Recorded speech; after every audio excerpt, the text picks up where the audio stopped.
Earlier this morning, the United States Senate, as you all know, voted overwhelmingly by a margin of 70 to 29 to move forward with the bipartisan national security bill. The U.S. President, Joe Biden, urges immediate passage of a $95 billion foreign aid bill. Biden emphasizes bipartisan support, stressing the bill's crucial assistance to Ukraine and reinforcing America's commitment to global security. He condemns former President Trump's stance on NATO, asserting unwavering U.S. dedication to the alliance. The bill awaits House approval amid escalating international tensions. I urge Speaker Johnson to bring it to the floor immediately.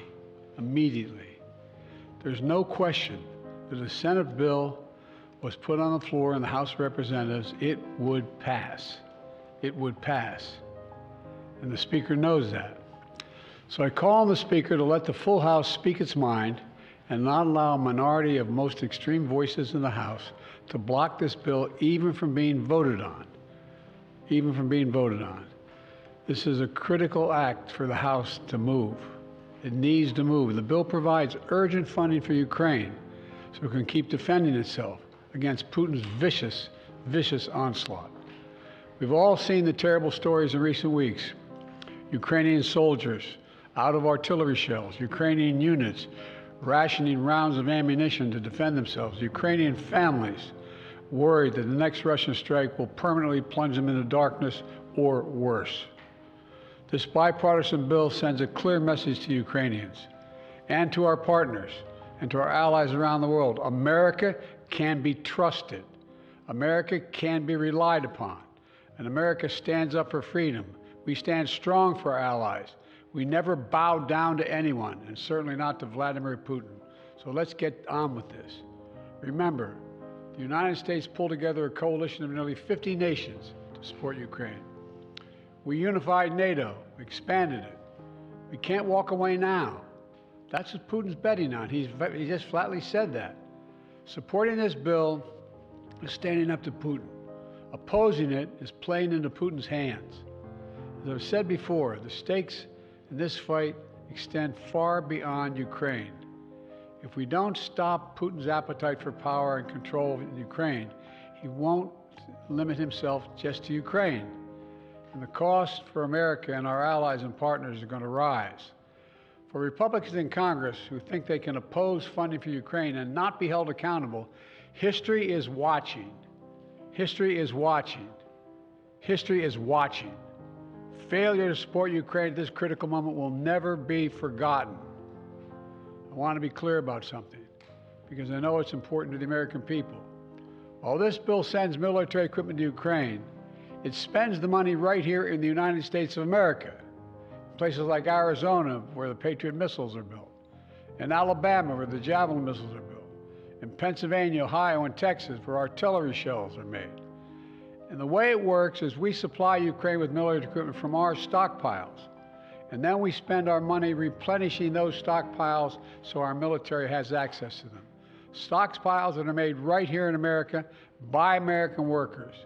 That not only supports American jobs and American communities, it allows us to invest in maintaining and strengthening our own defense manufacturing capacity. Look, this bill meets our national security priorities in the Middle East as well. It includes greater support for our troops serving in the region, who continue to defend against militia attacks backed by Iran. It also provides Israel with what it needs to protect its people against a terrorist group like Hamas and Hezbollah and others. And it will provide life-saving humanitarian aid to the Palestinian people who desperately need food, water, and shelter. They need help. Finally, this bill includes critical funding for our national security priorities in Asia, because even as we focus on the conflicts in Gaza and Ukraine, we must not take our eye off our national security challenges in the Pacific. It's the responsibility of a great nation, and we are a great nation that the rest of the world looks to. And I mean that, the rest of the world looks to us. The stakes are already high for American security before this bill was passed in the Senate last night. But in recent days, those stakes have risen. And that's because the former president has sent a dangerous and shockingly, frankly, un-American signal to the world. Just a few days ago, Trump gave an invitation to Putin to invade some of our NATO allies. He said if an ally didn't spend enough money on defense, he would encourage Russia to, quote, do whatever the hell they want, end of quote.